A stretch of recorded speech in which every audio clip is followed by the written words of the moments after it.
for his questions. Yeah. Ay, magandang tanghali po. Mr. Chairman, one biblical principle that we can apply every day is yung kung anong ating itatanim, yan din ang ating aanihin. And many of us here were either born to a family of lawyers o kaya may naging mentor, no, na lawyer. And I still remember nung panahon na iisa lang ang piskal sa bawat probinsya.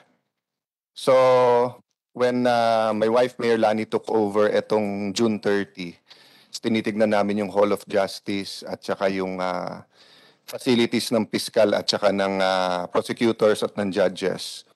Napakakulang at napakarami na nila. Pero nagulat ako sa dami. Then someone told me, sir, actually mas marami pa nga sa San Juan. So,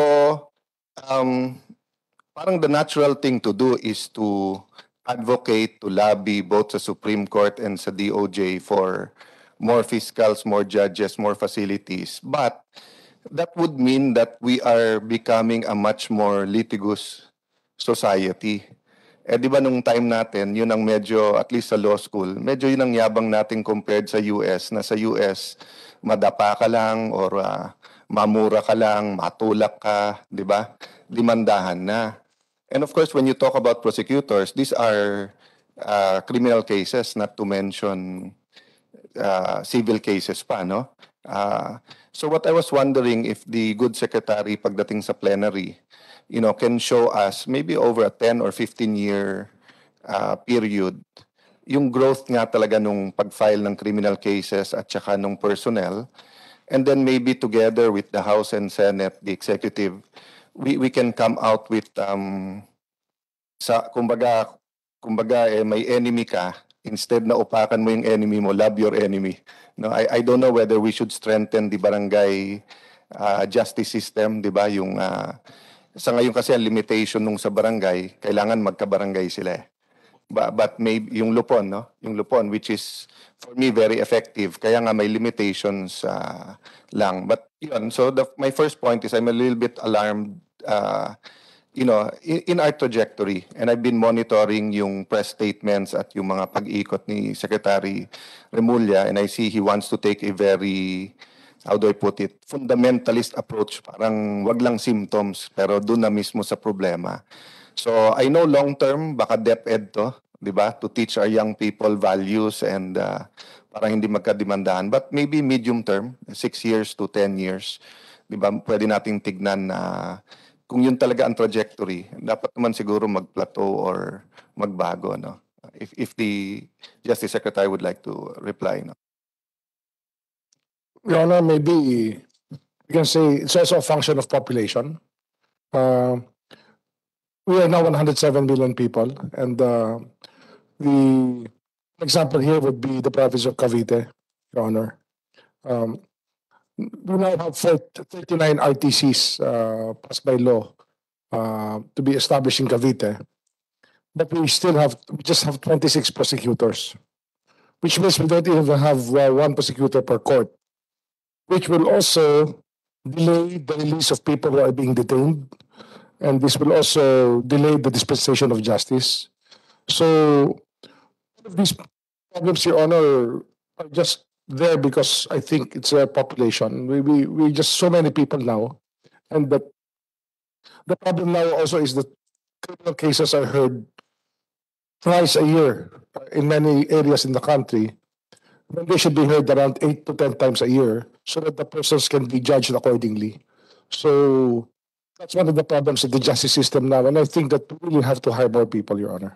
Well, Mr. Chairman, I hear the pain in the voice of Secretary of Justice 3 or 8 times. Actually, if we follow the rules of court, diba, continuous hearing. And pag napapanood ng ating mga kababayan yung mga US or European court system na parang pag nagsimula today, diba, tatapusin nila yan. Diba, yung kay Jack Sparrow at sa kanyang asawa, diba, talagang kay Johnny Depp, libel ba yun? Libel yung I think sa libel case nila, no? So sa atin, it's still a criminal offense yung libel. Pero when people see that, parang syempre, ba't hindi kaya sa atin? But I hear you, no, na um, the case of Cavite is a glaring example kasi you can't have one prosecutor man lang, no? Having said that, maybe to rephrase lang, no, my manifestation is, can we take a dual approach, di ba? On one hand, providing yung kulang, facilities, more prosecutors, yung kanilang computers, books, internet, etc. But at the same time, look at the bigger picture of social justice in our country and how how we can make it a less litigious. Di ba? If you follow a biblical example, kasi, klaro if someone has wronged you, go to him or her and explain that you have wronged. Pag hindi nakinig, go to the elders of the church. And then go to that person with the elders at makinig. Kung hindi pa rin, yung church leadership na, kung hindi, alis ka sa church. And supposedly that system will keep Christians, whether Catholic, Protestant, whatever, from filing cases with each other. But again, maraming magka-church ngayon na hindi magkakilala. Di ba? Minsan sa korte na silang nagkikita na, tapos sasabihin ng pastor, pareho ko kayong parishioners. No? But that's what I meant, a dual approach. Kasi nga, feeling ko parang in our language during our time, 2-5 na yung pailan mo ng kaso yung isang tao, no. The second point I want to make, I had the honor and privilege, no, in the first year, Mr. Chair, nung nagkaroon ng cyber division yung NBI, to put the first 20 million, walang budget nun, yung for the cyber crimes, no. But right now, I think, kung titignan mo, in any aspect, no, whether it's white collar or blue collar, dun papunta talaga no. Sunday, patulog na ako pagtingin ko sa phone ko. May text, sinabi mo kanina, chairperson ng Committee on Science and Technology. Nakalagay, Sen, tapos miss call, nakalagay Secretary Solidum. So, of course ako, tinext ko, Sec, sorry, Sunday, hindi ko nakita call mo, tawagan kita bukas. Sumagot, cabinet meeting bukas, but okay tomorrow. Maya-maya, naglipat ako ng phone, nag-appear birthday. Pero I was sure, hindi ko nakita na birthday niya earlier. Sa Viber kasi nag-appear, di ba? So, tinext ko, happy birthday. Nag-text na. Sen, pwede bang humingi ng tulong kasi nasa cabinet kami bukas? So, in-engage ko. Sabi ko, anong sec, tawagan kita or text? Sabi niya, mahina signal dito sa Romblon, kaya hindi kita matawagan. Nanganak yung maid namin pero hindi namin makontak. Pwede bang padalan mo ng 20,000? Di ba? So, text ko ulit. Pwede bang tomorrow morning? Sabi niya, kailangan niya na ngayon. But eto medyo, But 3 weeks before that, an alleged OFW leader na kilala ko, and nung hindi ko binigay yung gusto niyang tulong, biglang gumawa ng group, and then ambassadors. And yung ambassadors kilala ko dahil nung nasa DFA ako, nandito na sila. Pero sec, ang numbers nila, Australian, US at Canadian. So hindi lang Pilipino yung phone number nila. Viber to lahat, no? And then ang sinasabi ng ambassadors, kilala namin siya, tulungan mo naman. Tapos nagpa-personal text sa akin, si ambassador ganito, sir, kamusta ka na? Tulungan mo. So, of course, you've heard this the last month, diba? Dahil ang daming nagko-complain. But for me, what's new is that last week, people were telling me, wala sa pangalan nila yung cellphone nila. Pero nickname o initial nila, nandun. No? So, halimbawa, if people know that your nickname is Boying, but your cellphone, let's say, is sa office or whatever, no? For whatever reason, or prepaid, no? Biglang lalabas, Boying, baka gusto mo sa online ganito, or baka gusto mong bumili dito. So, personalized na. So, we know that there is data sharing between some apps, di ba? When Facebook and WhatsApp got together, pag nag-text ka na nag-text sa WhatsApp, let's say, Apple computer, iPhone, ganyan, mag-appear yung products ng iPhone sa Facebook mo. So may algorithm na supposedly hindi binubuksan. But ito, pati sa scam, nalalaman na rin yung pangalan mo. never mind us, I guess one reason we're victims of that or targeted victims or we're being targeted is because we give our numbers out eh. 'Di ba? So madaling makuha. But for private citizens na let's say 50 to 200 lang ang nasa phone nila, biglang may magte-text na allegedly kilala nila, no? So my point is, Mr. Chair, I think kailangan talagang meron tayong 5-year plan sa cybercrime.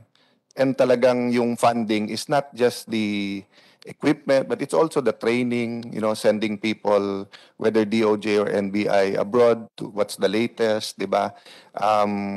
Getting the cooperation of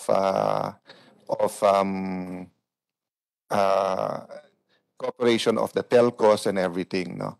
And the very last point I want to make is that, so there's been various briefings about yung kidnapping. And then nasa news yung pag-file ng case kay Bong Navarro, no? I'll not go to the merits of both, but I remember dahil sa Taguig nangyari yan, one of the frustrations ng aming chief of police is the condo wouldn't cooperate right away nung nangyari. Diba? Because for us lawyers, we know that a warrantless arrest is allowed, diba, when a crime is either in progress or it just happened, and the former DOJ Secretary and Solgen can correct me, no, but or can elucidate on that. But ang point ko is that kung nilabas ka agad yung CCTV or nag-cooperate ka agad, wala sanang problema. So since that time, I'm not 100% sure what nangyari, no? But pinatawag ng PNP at ng Taguig Police ang mga security agencies, condo owners. So I think they have a protocol of how to keep the privacy pa rin nung condo. But then when it's a crime, di ba, obstruction of justice yan eh. Pero alam naman natin sa Pilipinas eh, pagka ganun na kung sino-sinong hari ang nakatira dun sa condo, hindi rin nagpo-prosper yung yung obstruction eh, walang nasasampulan eh. So my point is, in one of these briefings, nasabi kasi ng mga police, hindi sila basta-basta makapasok sa Pogo. So, whether you're a senator, a mayor, a congressman, you feel so, how do I put it? Frustrated, pity, and also. So I think there is a need for the DOJ and the police, the PNP, to really have this workshop together, because apparently even some of our COPs around and even some of our top generals, so we had that also in the hearings ng Isabong, di ba? Na meron ka ng witness sa loob ng compound nagsasabing dun dumukot, tapos napipigilan pa rin ng private security pumasok ang police. Kasi ang alam ko, di ba, pagka klarong a crime is being committed, pumasok. You don't have to get a search warrant. Or if you really do need a search warrant, di ba, pwede mo nang paligiran yung area para hindi lumabas. Then of course, that's between the DOJ and the court naman. So for example, sa Pogo, kung it's only a suspicion, pero may basis yung kanilang suspicion, meaning not guesswork, and they can run to the court and get a search warrant, bantayan nila. But apparently, that's lost upon them. So I just like to appeal to both the Solgen and the Secretary of Justice na, let's stop this feeling of helplessness. Diba? If there's something wrong with the law and we can amend it as long as the procedures will still be in accordance with our Constitution and protect the rights of our people, why not? But tingin ko naman at present, it's really more of the application. No? So, and I think while people fear what you call this, a powerful state and police force, nakakatakot din naman yung powerless pakinggan ang ating mga kapulisan. Lalo na ngayon na 30, 40 years ago, hindi usong condo living eh. Pero ngayon, it's really a choice din eh. So, your protection should not be confined to your private security, di ba? It should also be the community police. So, let me just lay this at the doorstep of our team, sa justice team natin. Thank you, Mr. Chair, and thank you to our Solgen and our Secretary. First, feel free to respond. Yeah, we'll let the Secretary respond if he wishes. Thank you, Senator Cayetano. We will do something about that, Your Honor. Thank you. We last, I think. Hopefully the last is our Vice Chair. Thanks, Bob. Thank you, It's, Mr. Chair. Vice Chair Senator JV Harris. Ito. Thank you, Mr. Chair. So